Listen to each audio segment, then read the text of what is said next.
নমস্কাৰ, এটা নতুন ভিডিঅ'লৈ আপোনালোকক পুনৰবাৰ স্বাগতম জনাইছোঁ। আশা কৰোঁ আপোনালোক সকলো ভালে কুশলে আছে আৰু ময়ো আছোঁ ভালেই। আৰু আজিও এটা বিশেষ কথাৰ কাৰণে আপোনালোকৰ মাজলৈ আহিলোঁ। হনুমান চালিচাৰ কেইটামান বৰ গুৰুত্বপূৰ্ণ কথা আপোনালোকক জনাবলৈ আহিছোঁ আৰু আশা কৰোঁ আপোনালোকে এই ভিডিঅ'টো ভাল পাব। আৰু মই প্ৰত্যেক দিনাই চেষ্টা কৰি থাকোঁ যে আপোনালোকক হনুমান চালিচাৰ বিষয়ে অৱগত কৰি থাকোঁ আৰু হনুমান চালিচাতনো কি লিখা থাকে সেই কথাখিনি প্ৰায় ক'বলৈ চেষ্টা কৰি থাকোঁ। কাৰণ আমি পঢ়িলেই নহ'ব, পঢ়ি পেলাই আমি অৰ্থখিনিও বুজিব লাগিব, কেনেধৰণে হনুমান চালিচাই আমাৰ জীৱনত সহায় কৰে। আমি যে হনুমান চালিচাখন পঢ়োঁ, আমাৰ যে মনোকামনাখিনি সিদ্ধি হ'ব, কেনেধৰণে মনোকামনা সিদ্ধি হ'ব, কোনেনো সেই সিদ্ধিৰ সাক্ষী হিচাপে ৰৈ আছে, এই গোটেই কথাখিনি আচলতে জনাটো আমাৰ বাবে খুবেই জৰুৰী। মই মাজে মাজে এই বিষয়ে কৈ থাকোঁ আৰু মোৰ বিষয়টো মই আপোনালোকক সঁচা কথা কৈ দিওঁ যে মই কেৱল হনুমান চালিচা বা কেৱল ভগৱান কৈ ভিডিঅ' বনাই থকা মানুহ নহয়। মই হনুমান চালিচাৰ দ্বাৰা মানুহক সঁচাকৈ কিমান বেছি উপকৃত হ'ব পাৰে সেই বিষয়ে আপোনালোকক জনোৱাৰ উপৰিও মোৰ নিজৰ সাধ্যানুসাৰে আপোনাৰ জীৱনত যিখিনি সমস্যা হৈছে সেইখিনি সমাধান কৰিবলৈ পৰাকৈ ডাইৰেক্টলি আপোনালোকক কিছুমান কথা ক'বলৈ চেষ্টা কৰোঁ, যাতে আপোনালোকে মনত সাহটো নেহেৰায়। গতিকে মই কেৱল এইটো বুলি নাভাবিব যে মই কেৱল ভগৱানৰ কথা কৈ আপোনালোকৰ মাজত আছোঁ, এইটো নহয়। মই চেষ্টা কৰোঁ যে আপোনালোকে জীৱন বাটত যে যিখিনি হাৰি গৈছে বা যিখিনি আপোনাৰ জীৱনত কিছুমান ভুল সিদ্ধান্ত ল'বলৈ আগবাঢ়িছে, তাৰ কাৰণে আপোনালোক কেনেকৈ সজাগ হৈ থাকিব, কেনেধৰণে আপুনি নিজৰ মনটো সজীৱ কৰি ৰাখিব, সেই বিষয়েহে আচলতে মূল কথাটো সেইটোহে। আৰু আকৌ কৈয়ে দিছোঁ যে অহা 9 তাৰিখ দেওবাৰে যি অনুষ্ঠান আছে আমাৰ ঘৰত, আৰু সেই অনুষ্ঠানলৈ আপোনালোকক পুনৰবাৰ কৰজোৰে নিমন্ত্ৰণ জনাইছোঁ। আপোনালোকে আহক, খুব ভাল পাব। আপোনালোকে বহুতৰে আমাৰ নামঘৰ ভাগলৈ অহা খুব বেছি ইচ্ছা প্ৰকাশ কৰিছিলে। এই ভিডিঅ'ৰ যোগেদি বা এই নিমন্ত্ৰণৰ দ্বাৰা আপোনালোকক এই কথাটো কৈছোঁ যে আপোনালোকে যদি ধৰি লওক কোনোবা এজন ডিব্ৰুগড়, কোনোবা এজন বৰপেটাৰ, কোনোবা এজন ধৰি লওক সৰ্থেবাৰী, কোনোবা এজন যোন ঠাইৰে হওক, তেওঁলোকে যদি নিজৰ নম্বৰটো মই অমুকৰ বুলি নম্বৰটো কমেণ্টত দি দিব পাৰে। আপোনালোকে যদি 2-4 জন আৰু যিসকলে মোৰ লগত যোগাযোগ হৈ আছে, আহিবলৈ যথেষ্ট অসুবিধা, বহুত দূৰ হয়। তেজপুৰৰ লোকসকলতো আহিব, নগাঁওসকল আহিব, ওচৰতে হয়, কিন্তু বহুত দূৰৰ লোকসকল যিসকল নিজৰ গাড়ী আছে তেওঁলোকেতো আহিম বুলি মোক নিজে কৈছে, আহিবই। কিন্তু তেওঁলোকেও যদি কিবা সুবিধা কৰি যিসকলে আহিব ইচ্ছা কৰি আছে, যদিও বহুত দূৰ কাৰণে আহিবলৈ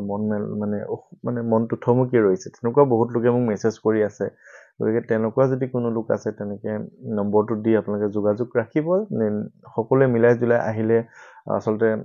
বহুত দূৰ আহিলে খৰচবোৰো আপোনালোকৰ কমিব। গতিকে সেই বিষয়টো মই সেইখিনিও সুবিধা কৰি দিছোঁ। আপোনালোকে আহক, ভাল লাগিব আপোনালোকে আহিলে। আৰু অনুষ্ঠানটো যদিও ৰাতিপুৱাৰ পৰা হ'ব, কিন্তু 3মান বজাৰ ভিতৰত চাগে শেষ হ'ব দিনৰ।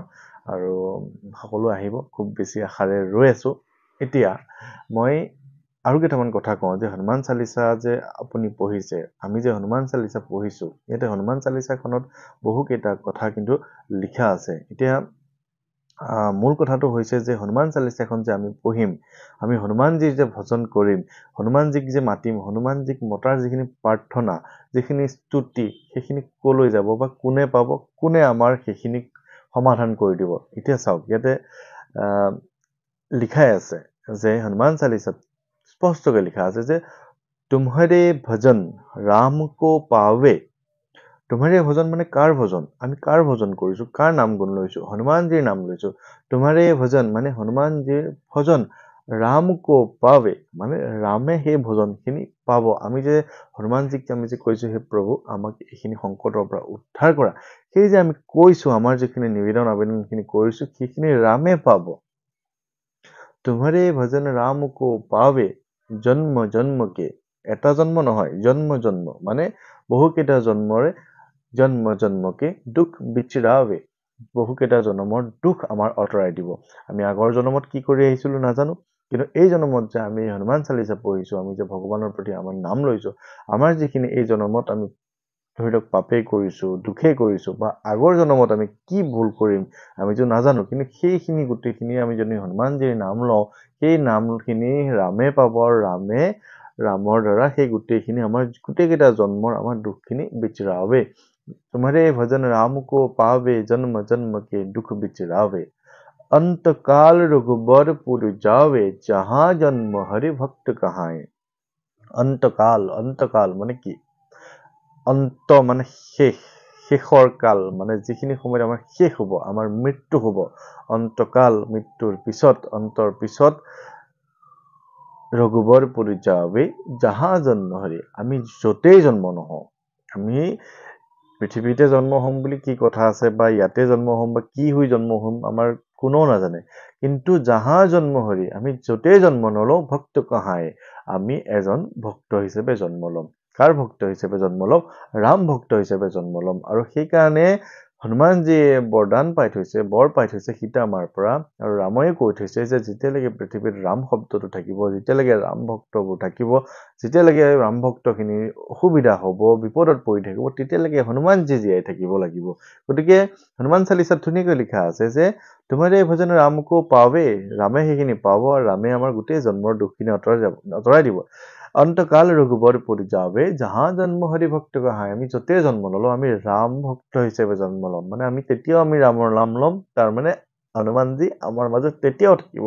সেইকাৰণে কোৱা হয় যে হনুমানজীৰ মৃত্যু নহয় বা অমৰ এই যে ভাঙি পাতি কথাখিনি মই ক'বলৈ চেষ্টা কৰোঁ এইখিনি আপোনালোকে ক'ৰবাত পায় নেকি চাবচোন সেই যে কৈ আছো একদম মই মানে হেৰিকে কোৱা নাই আপোনালোকক মই ভাবো বেলেগ এটা ভিডিঅ' বনাম বুলি হৈ যায় বেলেগ কাৰণ এই কথাখিনি যে মই এতিয়া ক'লো মই ভাবিছো সঁচা কথা কৈছো যে মই কি ক'লো তাৰপিছত ভাবিছো এইখিনিতো ঠিক কথাই কৈছো কাৰণ তেনেকে ধৰণে মই আপোনালোকৰ মাজত মানে কথাখিনি কওঁ আৰু আপোনালোকে সেইকাৰণে কথাখিনি মই শুদ্ধকৈ ক'বলৈ চেষ্টা কৰোঁ কোনো ভুল ইনফৰমেশ্যন নিদিওঁ ভুল কথা নকওঁ কাৰণ ভগৱানৰ নাম বা ভগৱানৰ কথা এতিয়া কোনোতো এইটো কথা ক'ব নোৱাৰে যে এইটোৱেই কৰিব লাগিব কিন্তু যিয়ে নকৰোঁ আমি শুদ্ধকৈ কৰিব লাগিব এতিয়া পিছৰ কথাটোলৈ আহোঁ যে जो ये पढ़े हनुमान चालीसा যোনে হনুমান চালিচা পঢ়িব হৈ সিদ্ধি সাক্ষী গৰিছা আপোনাৰ যে মনৰ কামনাখিনি সিদ্ধি হ'ব আজি মই হনুমান চালিচাখন পঢ়িছো ধৰি লওক আপুনি হনুমান চালিচা মোৰ কথা শুনিয়ে হওক বা আপুনি বেলেগ ভিডিঅ' চাই হ'লেও বা নিজৰ মনৰ পৰা আপুনি হনুমান চালিচাখন পঢ়ি আছে কিন্তু হনুমান চালিচাখন পঢ়িলেই যে আপোনাৰ মনোকামনাখিনি সিদ্ধি হ'ব তাৰ কি গ্যাৰান্টি আছে নহ'বওতো পাৰে হয়নে নহয় মইতো আপোনাক কোৱা নাই যে আপোনাক মই মনোকামনাখিনি মই পূৰ্ণ কৰি দিম আপুনি পঢ়ক কিন্তু কথাটো এনেকুৱা ধৰণৰ মই মোক এজন প্ৰচাৰক বুলি আপুনি ধৰি লওক মই এই ভাল ভাল কথাখিনি আপোনালোকৰ মাজত প্ৰচাৰ কৰি আছো যাতে আপোনালোকে জীৱন যুদ্ধত হাৰিব নালাগে কিন্তু কথা হ'ল ইয়াতে এনেকুৱা যে যোনে হনুমান চালিচা পঢ়িব जो ये पढ़े हनुमान चालीसा হৈ সিদ্ধি তেখেতৰ মনোকামনাখিনি সিদ্ধি হ'ব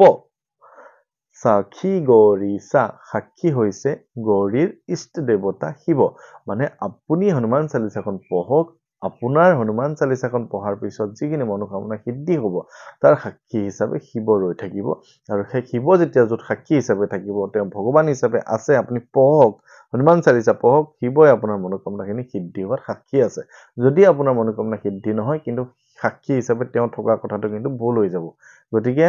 যিমান মানুহে হনুমান চালিচা পঢ়িছে যি সকলোৱে নপঢ়ক কিয় তেখেত সকলৰ কিন্তু মনোকামনা সিদ্ধি হৈছে কিন্তু ইয়াতে এনেকুৱা ধৰণৰ কথা আছে আপুনি সেইখিনি সময়ত কেনেকৈ ধৰণে পঢ়িছে আপোনাৰ ভক্তিটো কেনেকুৱা ধৰণৰ সেই কথাখিনি চালি জাৰি মানে চাব লাগিব গোটেই ভগৱানে গোটেইখিনি চাব চাই পেলাই আপোনাৰ মনোকামনাখিনি সিদ্ধি হ'ব কিন্তু এইটো কথা নহয় যে আপোনাৰ মনোকামনা সিদ্ধি নহ'ব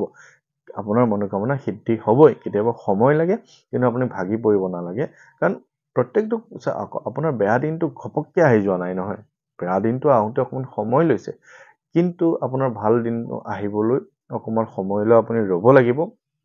কিন্তু আপুনি হতাশ নহ'ব যে আপোনাৰ বেয়া দিনে চলি থাকিব আজি আপোনাৰ বেয়া দিন চলি আছে কিন্তু এই বেয়া দিনখিনি পাৰ হৈ যাব কাৰোবাৰ যদি ভাল দিন চলি আছে তেওঁ যদি অহংকাৰ কৰি কথা কৈছে তেওঁৰ কিন্তু আকৌ বেয়া দিন আহিব গতিকে আমি অহংকাৰ কৰিব নালাগে কেতিয়াও মই আগতেও বহুতবাৰ কৈছো যে আপোনাৰ হাতত এনেকুৱা কি বস্তু আছে যাক লৈ আপুনি অহংকাৰ কৰে গতিকে আপোনাৰ হাতততো তেনেকুৱা একোৱেই নাই আপুনি ক'ব পাৰিব নেকি যে মোৰ তাত এনেকুৱা এটা বস্তু আছে যিটো অন্য এজনৰ তাত নাই গতিকে অহংকাৰ কৰি লাভ নাই এই পৃথিৱীত আৰু আমি জীয়াই আছো যেতিয়া কেতিয়াবা আৰু অকণমান ইফাল সিফাল কথা বতৰাত হৈ যায় কিন্তু তাৰ মানে এইটো নহয় যে আপুনি অহংকাৰ কৰিব অহংকাৰ নকৰিব হনুমান চালিচাখন সদায় পঢ়ক আপোনাৰ মনোকামনাখিনি সিদ্ধি হ'বই কিন্তু এইটো নহয় যে আপুনি কেৱল হনুমান চালিচা পঢ়ি থাকক আমাৰ অসমীয়া মানুহ হিচাপে আমি কীৰ্তন ভাগৱত দশম কীৰ্তন নামঘোষা আমাৰ সকলো প্ৰয়োজনীয় শ্ৰীমন্ত শংকৰদেৱ মাধৱদেৱৰ যিখিনি আমাৰ তেওঁলোকে আমাক দি গৈছে যিখিনি অৱদান সেইখিনি আমি কেতিয়াও পাহৰিব নালাগে আৰু হনুমানজীওতো আমাৰ সনাতন ধৰ্মৰ একোটা অংগ একোটা গতিকে তেখেতক পূজা কৰিলে যে আমি শ্ৰীমন্ত শংকৰদেৱৰ কথাখিনিক আমি অপমান কৰা হয় সেই কথাটো আপোনালোকে ভাবিব নালাগে গতিকে সংকট মোচন হিচাপে কোনোবা এজন আছে জীয়াই হনুমানজী আছে জীয়াই শ্ৰীমন্ত শংকৰদেৱৰ কথাটো জানো হনুমানজীৰ কথা নাই জানো গতিকে সেইবিলাক আমি ভাবিব নালাগে গতিকে ভাল হ'ব আপোনাৰ ভাল হ'লে সকলোৰে ভাল হ'ব গতিকে মনটো ডাঠ কৰি থাকিব আৰু সকলোকে অনুৰোধ কৰিছোঁ 9 তাৰিখে আহিব লগ পাম আৰু অহা কালিলৈ গৈ আছোঁ লখিমপুৰত বৰ বিশেষ অনুষ্ঠান এইবাৰ লোৱা নাই গতিকে লখিমপুৰত যিসকলৰ নিমন্ত্ৰণ আছিল তেওঁলোকৰ ওচৰলৈ যাম আৰু আকৌ ঘৰলৈ আহিম 2-3 দিন ঘৰত থাকিম তাৰ নেক্সট ডে আমাৰ ঘৰতে প্ৰগ্ৰাম আছে আপোনালোক আহিব তাৰপিছত তিতাবৰ যোৰহাটলৈ যাবলৈ আকৌ চেষ্টা কৰিম গোলাঘাট যাবলৈ চেষ্টা কৰিম গোলাঘাট বহুতবাৰ যাম বুলিও যোৱা হোৱা নাই গতিকে সকলোকে ধন্যবাদ জনাইছোঁ ইমানখিনি সময় আপোনালোকে দিলে আৰু সকলোৱে কুশল মংগল কামনা কৰি এই ভিডিঅ'টো ইমানতে সামৰণি কৰিছোঁ ধন্যবাদ ভালে থাকিব